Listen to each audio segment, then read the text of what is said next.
అంటే మాస్క్ లేను. Without mask అంటే సిన్చేరా అని. సిన్సేరా అంటే దాని నుంచే సిన్సియర్ అని వచ్చింది. అంటే సిన్సియర్ అనే పదం ఎక్కడి నుంచి వచ్చిందంటే అసలు నేను ఏ మాస్క్ లేనటువంటి వాడిని అని అర్థం అన్నమాట.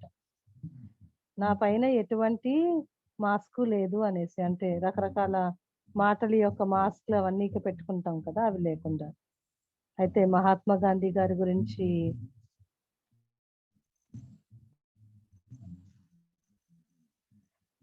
ఆయన గురించి ఏం చెప్పేవారు?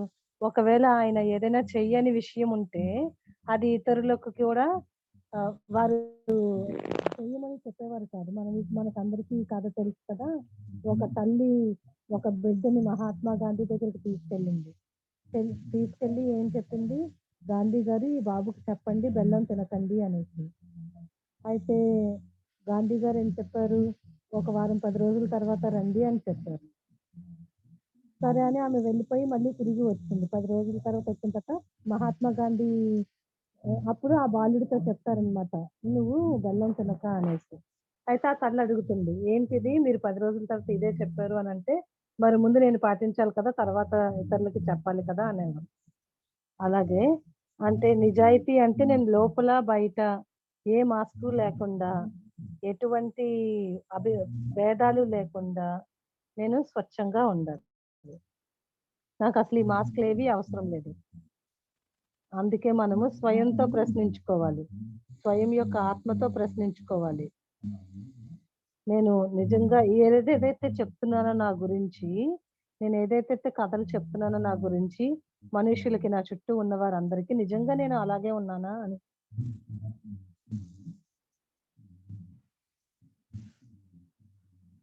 నేను ఒకరోజు ఒక ప్రోగ్రామ్‌లో కూర్చున్నాను ఢిల్లీలో. ఏ బిజినెస్ కార్డ్స్ అందరించుకుంటూ ఉంటారు కదా! పెద్దవాళ్ళందరూ. అయితే ఒక వ్యక్తి తన బిజినెస్ కార్డ్ ఇచ్చారు. దానిలోని అతని పేరుతో పాటు పక్కనున్న అనేకమైన డిగ్రీలు రాసి ఉన్నాయి. అది ఒక అంటే దీని అర్థం ఏంటి అంటే నిజంగా చెప్పినట్లయితే నేను ఒక సీవీ కాదు. నేను నడిచేటువంటి ఒక మానవుడిని. మిగతా నా పక్కన రాసినటువంటివన్నీ కూడా ఇవి నా రోల్స్. స్వయం గురించి, ఆత్మ యొక్క అనుభూతిని తెలుసుకోవడం గురించి ఒక విషయము. దాని గురించి తెలియకపోవడం ఒక విషయం. అయితే బ్రహ్మకుమారిస్‌లోని ఏం చెప్తామంటే, నేను ఆత్మాభిమాని స్థితి అంటే నేను స్వయం ఆత్మనని నాకు తెలుస్తుంది. నేను ఆత్మను అనుభవం చేసుకుంటున్నాను. నాకు ఉన్నతమైనటువంటి ఒక జ్ఞానం ఉంది అని చెప్తాం. ఇంకొక వైపు ఏం చెప్తామంటే ఇంకొక నిజాయితీ లేనటువంటి విషయం, తప్పు విషయం ఏంటంటే స్వయాన్ని శరీరం అనుకోవడం. అంటే నేను దేహాభిమానంలో ఉండడం కూడా ఒక పెద్ద తప్పు. ఎందుకంటే దేహాభిమానంలో ఉన్నప్పుడు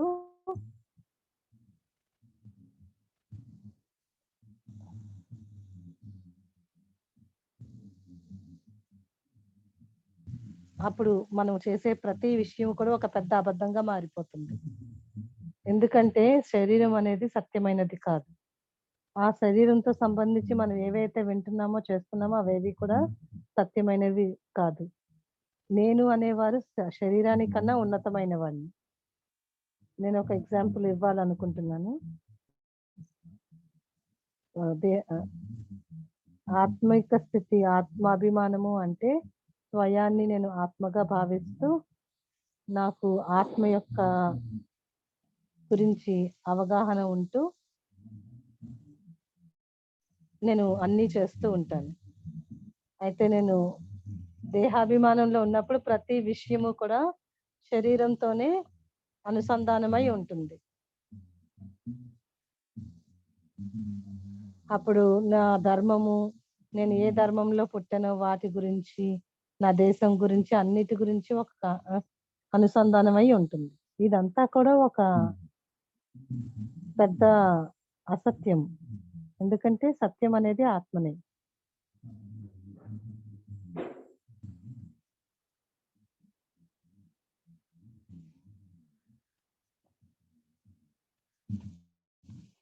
ఒక చిన్న బాలుడు ఉన్నాడు అనుకోండి. అతను చాలా అల్లరివాడు అనుకోండి.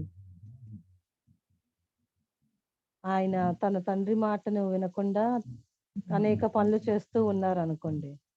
అయితే ఆ తండ్రి ఆ విషయాన్ని ఒక దేహాభిమానం యొక్క స్థితిలో కూడా దాన్ని గురించి ఆలోచించొచ్చు. అంటే నేను నీ తండ్రిని, నేను పెద్దవాడిని, నేను ఇన్ని చెప్పాను, ఇలా చెయ్యు, అలా చెయ్యొద్దు అని.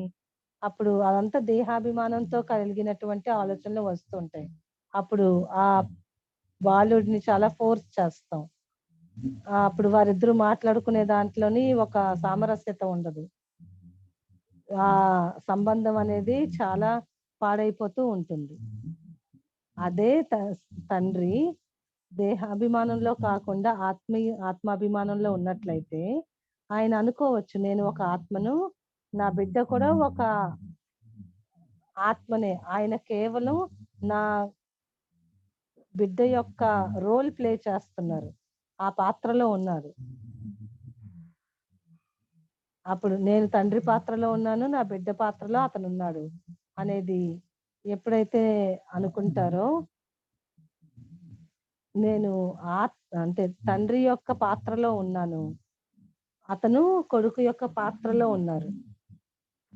అప్పుడు ఇది నేను ఒక నేర్చుకోగలిగినటువంటి విషయంగా నేను భావిస్తాను. అప్పుడు నేను వారితో మాట్లాడతాను. అప్పుడు దాని రిజల్ట్ ఏంటవుతుందంటే ఆ సంబంధము చాలా మంచిగా తయారవుతుంది.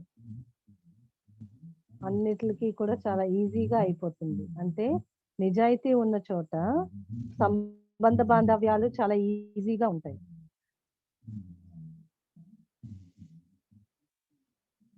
ఒకవేళ అదే దేహాభిమానంలో ఉన్నట్లయితే భయాన్ని నేర్పిస్తుంది. అంటే పవర్ పోతుంది అనేటువంటి భయంలోని మనం ఉంటాం. అందువలన మనం ఎన్ని మాట్లాడుకున్నా కానీ మళ్ళీ తిరిగి ఆత్మ యొక్క అభిమానం, ఆత్మ యొక్క స్థితి గురించే, ఆత్మ గురించే వరకే చేరుకుంటుంది. అయితే ఆత్మ గురించి మనం ఏదైతే మాట్లాడుకుంటున్నామో అదంతా కూడా పరమాత్ముని దగ్గరికే చేరుస్తుంది. అంటే మళ్ళీ పరమాత్ముని గురించి మాట్లాడుకోవాల్సినటువంటి అంశంగా ఉంటుంది. అంటే నేను దేహాభిమానంలో లేకుండా దేహంతోని, అంటే ఆత్మాభిమానంలో లేకుండా ఆత్మతోని కనెక్ట్ గా లేకపోతే నేను ఎన్నో ఆటలు ఆడుకుంటున్నట్టు లెక్క. అందువలన మనము ప్రస్తుతము మనం ఎవరెవరు ఎక్కడెక్కడ ఉన్నాము, మన చుట్టూ ఏది జరుగుతుందో ఒకసారి గమనిద్దాము. నేను నా స్వయం యొక్క ఒరిజినల్ క్వాలిటీస్ లో కూర్చున్నానా,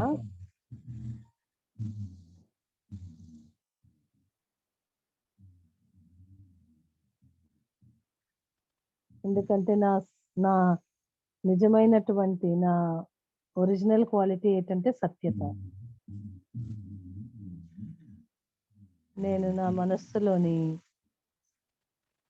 స్వయాన్ని సత్యత యొక్క ప్రతిరూపంగా చూస్తున్నాను.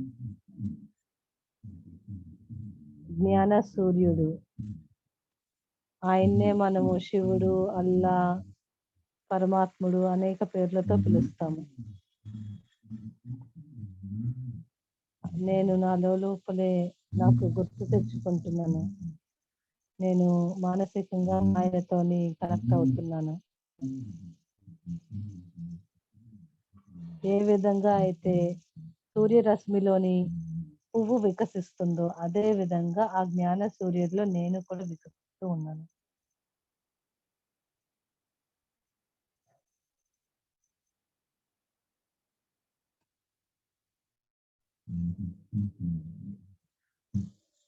నేను ఆ సత్యతతోని అనుసంధానం అవుతున్నాను, ఆ శాంతి ప్రేమతోని అనుసంధానం అవుతున్నాను.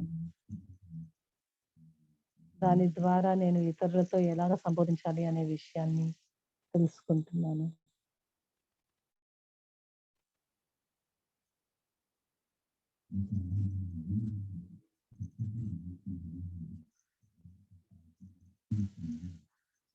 ఒకవేళ నేను పరమాత్మని ప్రత్యక్షం చెయ్యాలి అంటే నాలో ఉన్నటువంటి సత్యతను ప్రత్యక్షం చెయ్యాలి. నా లోపల ఉన్నటువంటి అనేక భయాలను తొలగించుకోవాలి.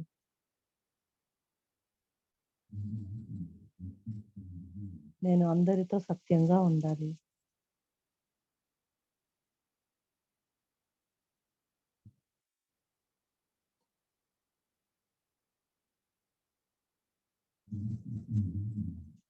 మనం ఈ స్థితిలోని ఆ పరమాత్ముని యొక్క నిజమైన గుణాలను స్వతహాగా లోపలికి తీసుకునేటువంటి దాన్ని అనుభవం చేసుకుంటున్నాను.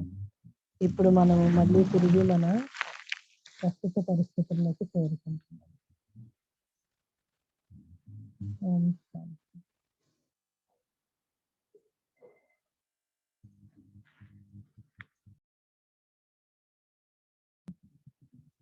ఓం శాంతి చందాయ్.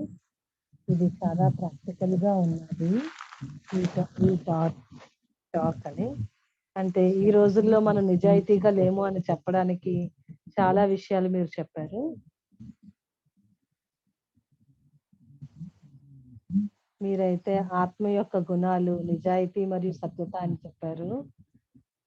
నేను ఒక ప్రొఫెషన్ లో ఉన్నాను. ఆ ప్రొఫెషన్ లో చాలా మంది నిజాయితీగా లేరు, అయినా సరే వారికి సఫలత చాలా లభిస్తుంది. మరి ఇలాంటి కాంపిటీషన్ ని నేను ఎలాగా, అంటే నేను నిజాయితీగా ఉంటే నేను సఫలత పొందలేకపోతున్నాను, అలాంటప్పుడు ఈ కాంపిటీషన్ లోని నేను ఎలాగా నడుచుకోగలను అని అడుగుతున్నారు.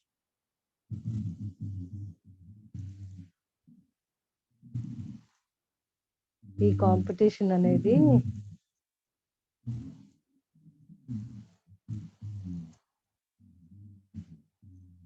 మనం అబద్ధం చెప్పామనుకోండి, మనకి షార్ట్ టర్మ్ బెనిఫిట్స్ అంటే తొందరగా బెనిఫిట్ వస్తుంది, కానీ లాంగ్ టర్మ్ బెనిఫిట్స్ రావు. అంటే మనం ఈ ప్రపంచంలోని నిజాయితీని గౌరవించే వారిని కూడా కలుస్తూ ఉంటాము. ఒక రోజు నా కార్కి ఒక ప్రాబ్లం వచ్చింది. అప్పుడు నేను మెకానిక్ దగ్గరికి వెళ్ళాను.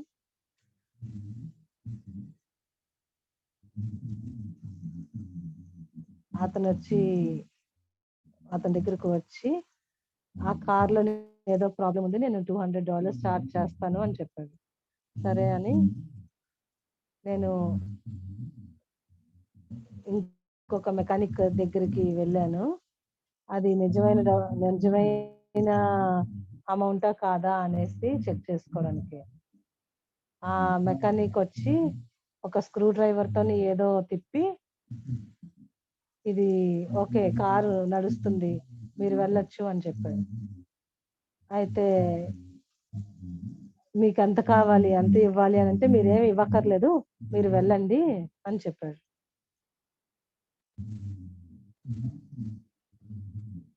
ఎవరైతే నిజాయితీగా ఉన్నారో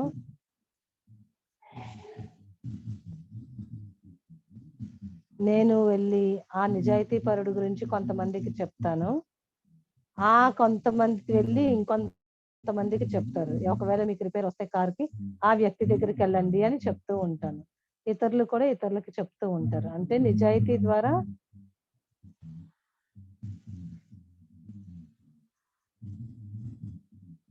అంటే ఏ విధంగా నిజాయితీ వారి గురించి చెప్పామో అలాగే నిజాయితీ లేని వారి గురించి కూడా మనం చెప్తూ ఉంటాము. అది పెద్దగా అందరికీ వ్యాపిస్తుంది. అంటే నిజాయితీగా ఉన్నవారు వారి వ్యాపారంలోనే సఫలత పొందుతారు.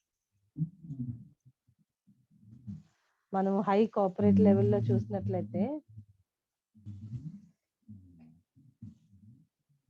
అంటే ఏదైనా ఒక ఆర్గనైజేషన్ యొక్క ముఖ్యమైనటువంటి విషయం ఏంటి అని అంటే, ఆస్తి ఏంటి అని అంటే వారి యొక్క పేరు.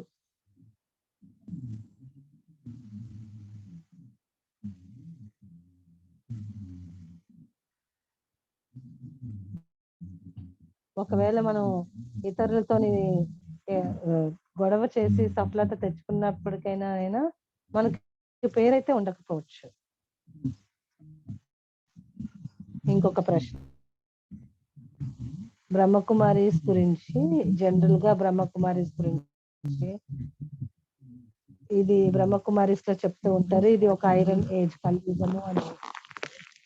ఈ కలియుగంలోనే అందరినీ ఏదో ఒక విధంగా నిజాయితీ పరులుగా లేము, ఎప్పుడొకప్పుడు అబద్ధాలు చెప్తూ ఉంటాము.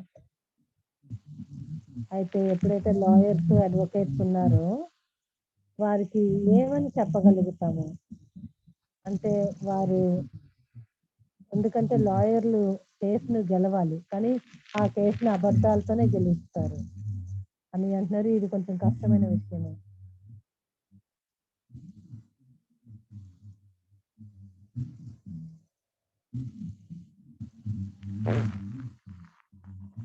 ఎడిసన్ గురించి విషయం ఒకటి ఉంటుంది.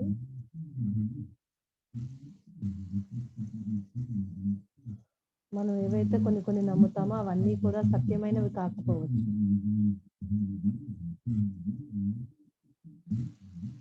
అంటే 200 సంవత్సరాల క్రితం, 100 సంవత్సరాల క్రితం ఏదైతే విషయాలు ఉన్నాయో అవి ఇప్పుడు మనకి ప్రాక్టికల్ గా కరెక్ట్ అనిపించట్లేదు. వాటిని పక్కకు పెట్టేసి ఉంటాం మనం. అంటే థియరీ ఆఫ్ ఎవల్యూషన్ గురించి మాట్లాడినా సరే అదొక థియరీ కేవలం. అంటే ఆ రోజుల్లో ఆ థియరీని ఒక ఫ్యాక్ట్ గా, ఒక సత్యంగా అనుకునేవారు. కానీ లాయర్స్ అయితే వారు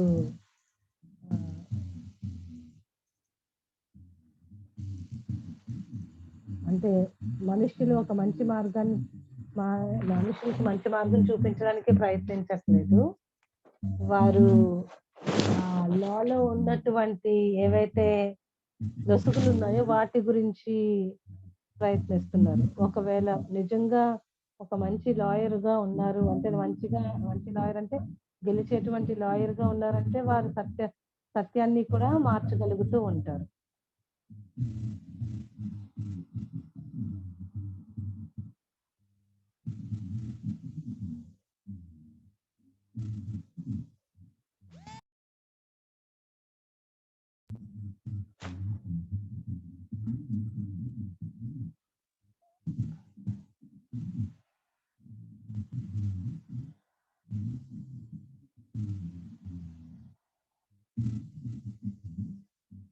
అందువలన మనం ఏ విధంగా మంచి చేయగలమో అంత చెయ్యాలి.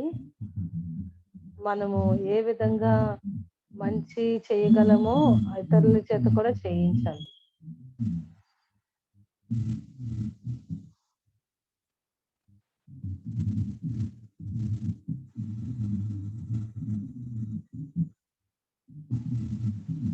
నేను ఒక కెమిస్ట్ గా పనిచేసేవాడిని. వారు పర్ఫ్యూమ్స్ తయారు చేసేవారు. అయితే స్త్రీలు అది వాడేవారు ఆ పర్ఫ్యూము.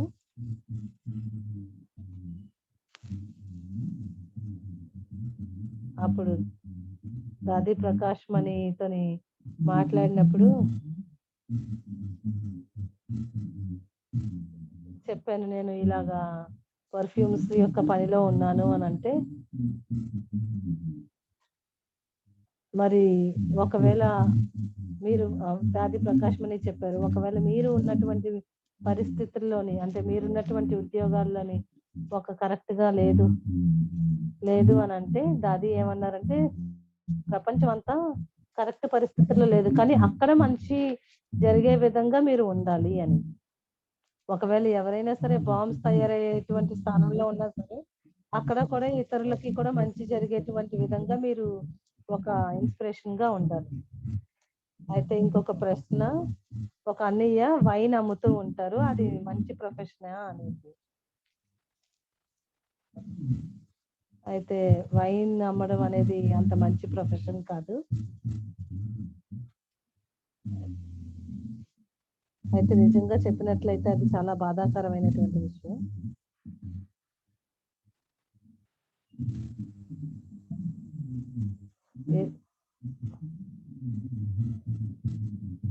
మనము ఏ పని చేసినా కానీ దానికి కర్మల లెక్క అయితే ఉంటుంది. కొన్నాట్లకి డైరెక్ట్ లెక్క ఉంటుంది. మనము ఒక విషయాన్ని ప్రపంచంలోకి పంపించేస్తున్నాం. అది ఆ ప్రపంచాన్ని పాడు చేస్తుంది. ఎందుకంటే అది చాలా గృహ యుద్ధానికి నాంది చేస్తుంది. అంటే మీ భాగం కూడా ఉంది దానిలో. అంటే మనం ఆ వ్యాపారం చేయడం వల్ల ఆ దుఃఖానికి ఒక విధంగా కారణం అవుతున్నాం.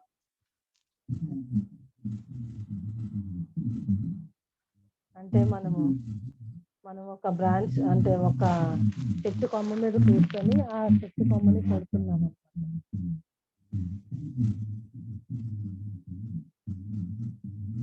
ఈ వైన్ యొక్క పరిస్థితి ఎలాగున్నది అని అంటే, నేను ఒకే చెట్టు యొక్క 2 కొమ్మలకి ఒక దాన్ని కొడుతున్నాను. నేను ఇతర దానిపైన కూర్చున్నాను. అయితే అంతా అది సరైంది కాదు కదా అన్నారు. ఇప్పుడు ఇంకొకటి డాక్టర్స్ అడుగుతున్నారు. మేము డాక్టర్స్ కదా! అందుకనేసి ఎవరికైనా ఏదైనా ఒక చాలా సివియర్ డిసీజ్ వచ్చినప్పుడు వారికి కౌన్సిలింగ్ చేయాల్సినప్పుడు అప్పుడు నేను వారికి ప్రతి విషయాన్ని చెప్పలేను. అప్పుడు నిజాయితీ లేదు అని నేను అనుకోగలను.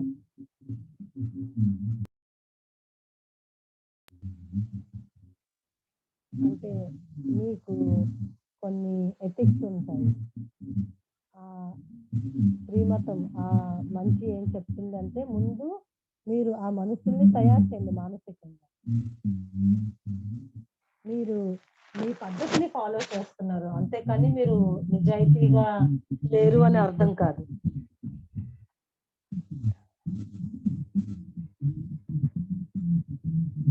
మీరు సిన్సియారిటీ మరియు ఇంటిగ్రిటీ గురించి చెప్పారు.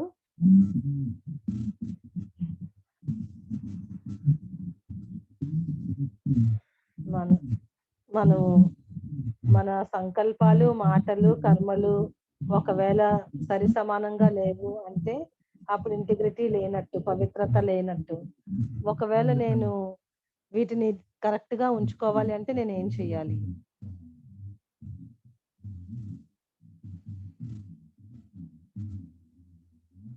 మన నిజ జీవితాల్లోని ఎన్నో తుప్పు విషయాలు, అక్కర్లేని విషయాల్ని మనం బుద్ధిలోకి తీసుకుంటాం. కానీ నేను ఎవరు? నేను ఏంటి? నా నా సంబంధము భగవంతుడితో ఎంత దగ్గరగా ఉంది?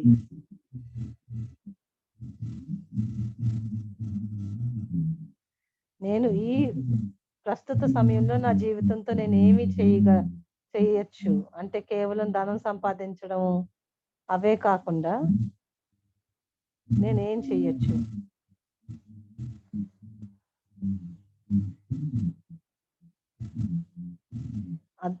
కేవలం డబ్బు కాకుండా నా జీవితం ద్వారా నేను ప్రేమను, నిజాయితీని, గౌరవాన్ని పొందిన విధంగా ఉన్నట్లయితే, నేను నా జీవితాన్ని ఆనందిస్తున్నట్లయితే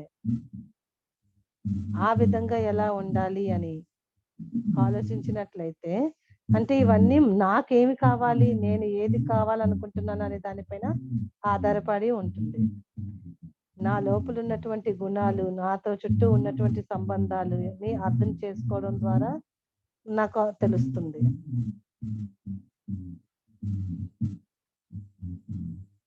అప్పుడు నా మనస్సు, మాటలు అంటే నా ఆలోచనలు, నా మాటలు, నా కర్మలు ఒకేలాగా ఉంటాయి. ఇంకొక ప్రశ్న.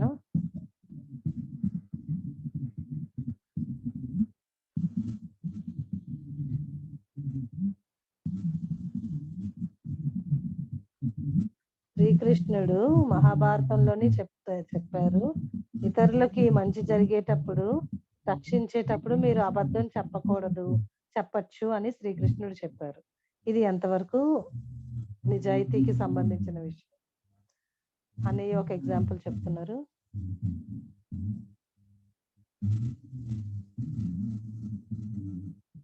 మీరు ఒక కంపెనీలో పనిచేస్తున్నారు, ఆ కంపెనీ మందులు అమ్ముతుంది. ఏదో ఒక ప్రాబ్లం గురించి ఒక మందు ఉన్నది, అది దాని దగ్గర ఆ మందు మీ దగ్గర తప్ప ఇంకెక్కడా లేదు. ఈ మందు ఇతరులకు వెళ్ళడానికి, అంటే ప్రపంచంలోకి వెళ్ళడానికి, మనుషుల యొక్క ప్రాణం రక్షించేందుకు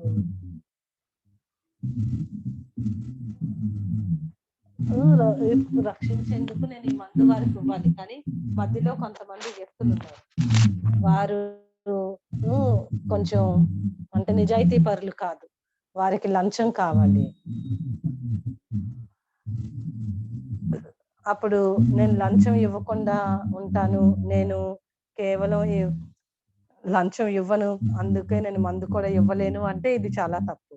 అంటే ఒక ఉన్నతమైన విలువలు ఎప్పుడైతే పాటిస్తామో ఆ విలువల్లోని ఏదైతే ఉన్నతంగా ఉందో, ఉన్నతమైనటువంటి కారణం అవ్వచ్చు, రిజల్ట్ అవ్వచ్చు ఉంటుందో దాని గురించి మనం ఆలోచించాలి. ఎందుకంటే ఇది ఇలా జరిగినప్పుడు ఒకవేళ మనం లంచం ఇచ్చినప్పటికీ కూడా అనేక మంది మనుషుల యొక్క ప్రాణాలని కాపాడిన వారం అయిపోతాం.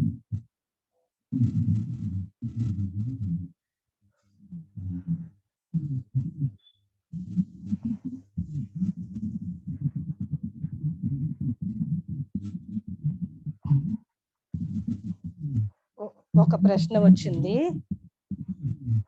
ఒకవేళ నా ఫ్రెండ్ ఎవరైనా సరే మంచి బట్టలు వేసుకోలేదు, అంటే ఒక అందంగా చక్కగా ఉండేటువంటి బట్టలు వేసుకోలేదు, అప్పుడు నేను వారికి అది చెప్పాలి. అంటే యాక్చువల్ గా అయితే ఆ డ్రెస్ వారికి సూట్ కాలేదు, అది నేను ఆ విషయాన్ని చెప్పాలా, లేదంటే చెప్పకుండా ఉండాలా, లేదంటే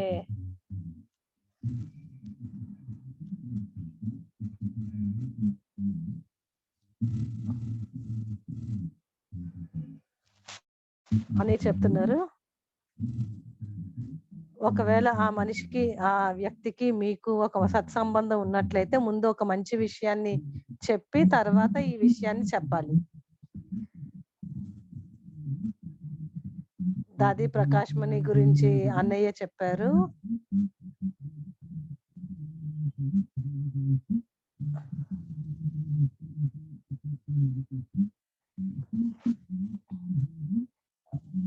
దాది జానకి ఎప్పుడు అనేవారు, ఆవిడ కూడా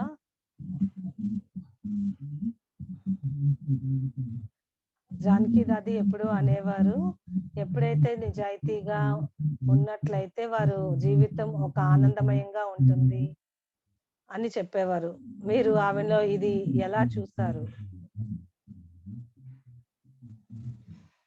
అని అంటున్నారు. దాది జానకి నేను నిజాయితీగా ఉండాలి అని నిజాయితీగా ఉండేవారు కాదు, ఆవిడ లోపలే ఆ నిజాయితీ ఉండేది. ఆవిడ చేసే ప్రతి విషయము చాలా సహజంగా నిజాయితీతోనే చేసేవారు.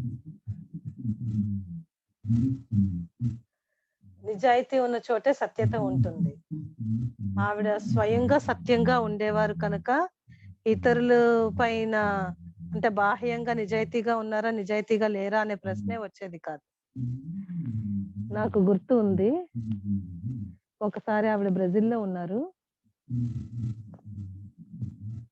ఒక రిపోర్టర్ ఆవిడని అడిగారు,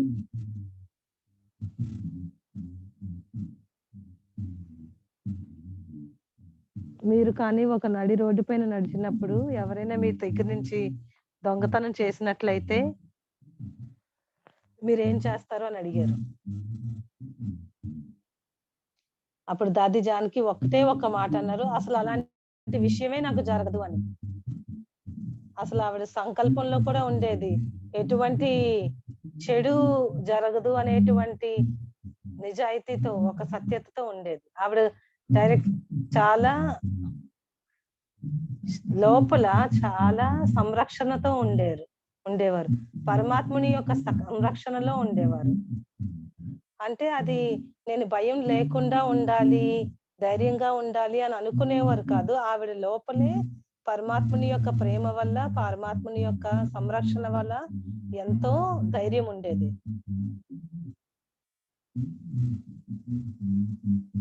అంటే మనం అర్థం చేసుకోవాల్సింది ఏంటి అంటే, పరమాత్ముడితో నా సంబంధం ఎంత దగ్గరగా ఉంటే అంత సహజంగా నేను ఉండగలుగుతాను.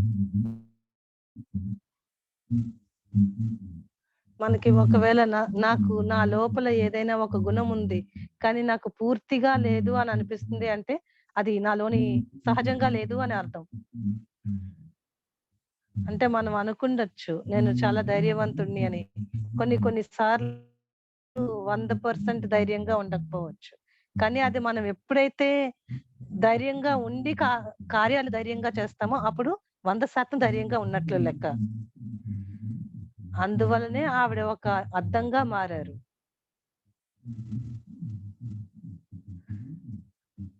అందుకే ఆమెతోని వ్యవహరించే వారెవరు స్వయాన్ని చూసుకునేవారు. ఆమెని చూసేవారు కాదు. అంటే ఆమె ఎదురుగా ఉన్న వాళ్ళకి స్వయంగా వాళ్ళు ఎలాగున్నారు, ఎంత కరెక్ట్‌గా ఉన్నారు అనేది తెలిసేది.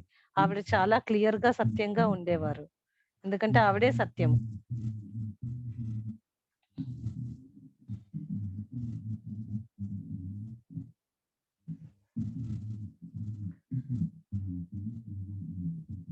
అయితే దాది దగ్గరికి ఎవరైనా ఏమైనా ప్రశ్నలతో వచ్చినట్లయితే వారు మర్చిపోయేవారు. ఎందుకంటే ఆవిడ సత్యత యొక్క శక్తి ద్వారా ఆమె వాళ్ళ ప్రశ్నలన్నీ కూడా సమాప్తం అయిపోయేది. ఇదొక చివరి ప్రశ్న అడిగారు.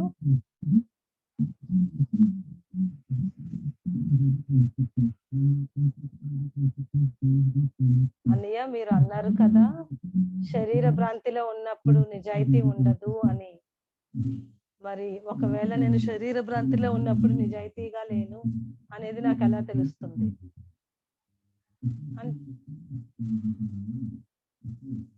అంటే నేను నిజాయితీగా లేను అని అర్థం కాదు. నేను ఎప్పుడైతే నేను ఒక రోల్‌లో ఉన్నానో ఆ రోల్‌గా కాకుండా నేను ఒక ఆత్మగా సోల్‌గా చూసినట్లయితే అప్పుడు నాకు అనిపిస్తుంది నేను ఈ శరీరంలో ఉన్నటువంటి ఆత్మ సోల్. నేను నా బుద్ధిని విశాలంగా చేసుకోవాలి. నా మూడవ నేత్రాన్ని ఇంకా విశాలంగా చేసుకోవాలి. నేను దాన్ని తెరిచి చూడాలి. ఇది కేవలం ఈ దైహిక నయనాలతో చూడాల్సినటువంటి విషయాలు కాదు. నేను ఒక పాత్రలో ఉన్నాను. నేను ఆ పాత్ర యొక్క విషయాలని చూడాలి. నేను నా చుట్టూ జరుగుతున్న కథను కాదు. నా కథ ఏంటి? నేను పుట్టాను, నా జీవితంలో ఇది జరిగింది, నా తల్లిదండ్రులు, నా బాల్యం, నేను స్కూల్లో ఉన్నప్పుడు ఇలాగ నా మొట్టమొదటి ఉద్యోగం ఇది, అది అని అనేకమైనటువంటి కథలున్నాయి. ఇది అంతా నా నేను నా కథను కాదు. నేను ఆత్మను. లోపల ఉన్నటువంటి ఆత్మను. ఎప్పుడైతే నేను ఇది ప్రాక్టీస్ చేస్తూ ఉంటానో నా చుట్టూ ఉన్నటువంటి వాతావరణం మారిపోతుంది. అప్పుడు నేను సహజంగా నిజాయితీగా అయిపోతాను. ఎందుకంటే ముందు నేను ఎప్పుడు కూడా సహజంగా నిజాయితీగా లేను.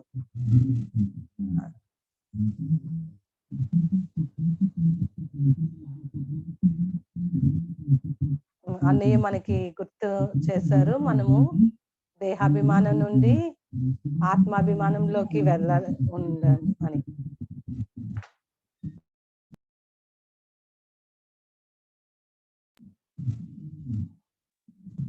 Ashok Mehta vote of thanks ఇస్తున్నారు. నేను ఒకసారి బ్రెజిల్ వెళ్ళాను. ఆ సమయంలో కెన్ బాయ్ ఎక్కడ ఉన్నారు కానీ నేను వారిని చేరుకోలేకపోయాను.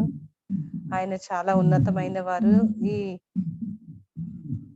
మీరు శాండ్విచ్ గురించి ఏదైనా ఒక విషయాన్ని చెప్పాలి అంటే ముందు మంచి విషయాలను చెప్పి తర్వాత బాలేని విషయాలు చెప్పాలి అని ఏదైతే చెప్పారో ఆ విషయం నాకు చాలా నచ్చింది అంటున్నారు అన్నయ్య.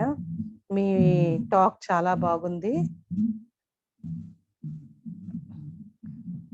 మీరు నిజాయితీ అనేటువంటి అంశం పైన చాలా లోతైన విషయాలు మాతో చెప్పారు.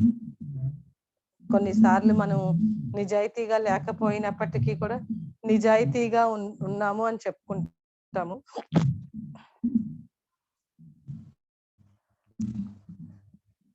కొన్ని పరిస్థితుల్లో ఏదైతే ఉన్నతమైనటువంటి లక్ష్యం ఉందో, ఏదైతే ఉన్నతమైన గుణం ఉందో దానిని ముందు ఉంచాలి అని మీరు చెప్పారు. ఇలాంటి విషయాలు చాలా మంచిగా ఉన్నాయి.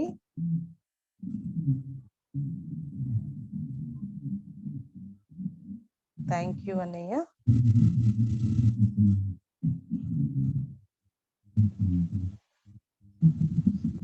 Thank you.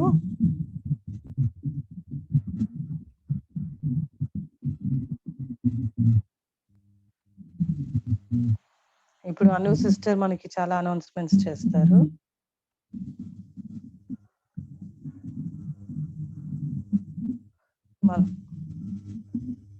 మనకి వాల్యూస్ వర్క్ షాప్ ఉంటుంది, నిజాయితీ గురించి మెడిటేషన్ మరియు టాక్ ఉంటుంది సిస్టర్ గాయత్రి ద్వారా. నెక్స్ట్ వీకెండ్ శనివారము 9th అక్టోబర్లో ఉంటుంది. ఇండియా టైంలోని 7:30 PM ఉంటుంది. జూమ్ ఐడి పాస్కోడ్ ఇదే పాస్కోడ్ ఉంటుంది.